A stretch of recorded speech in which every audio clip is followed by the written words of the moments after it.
कि एक पेड़ को लेकर गौर लो, यानी और उसकी देखभाल करो। बारिश के समय ठंडी हवा क्यों चलती है। अब आप समझ गए हो कि हमारी जीवन शैली, रहन सहन और खान पान जलवायु परिवर्तन कैसे प्रभावित कर रहे हैं। वो कह रहा है कि अब आप हमारी जीवन और रहन सहन और हमारे खाने पीने के बारे में समझ गए कि हमारी जलवायु परिवर्तन कैसे प्रभावित कर रहे हैं। अगर हमें पर्यावरण को बचाना है तो हमें अपनी जीवन शैली में छोटे छोटे बदलाव लाने होंगे। अगर हम पर्यावरण को बचाएंगे तो हमें अपनी जीवन शैली में छोटे छोटे बदलाव लाने होंगे। घर में बिजली और जल की बचत करना। किसकी? क्या आप अपने घर में बिजली और जल की बचत करोगे? स्थानीय और ताजा भोजन खाना। की बात आप उसका खाना नहीं खाना, स्थानीय और ताजा भोजन ही खाना। अधिक से अधिक पेड़ लगाना। क्या करना?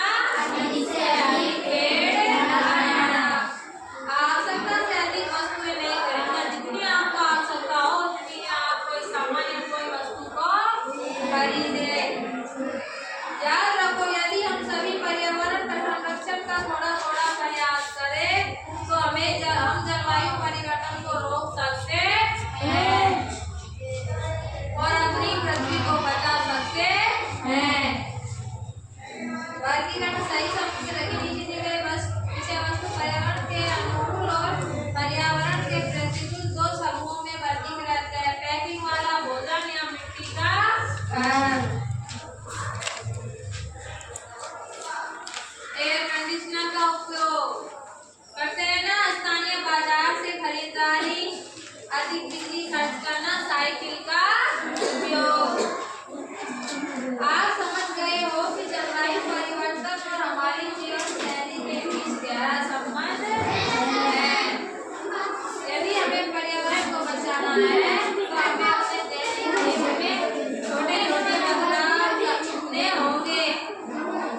जैसे कि बिजली की बचत करनी होगी। किसकी बचत करनी होगी?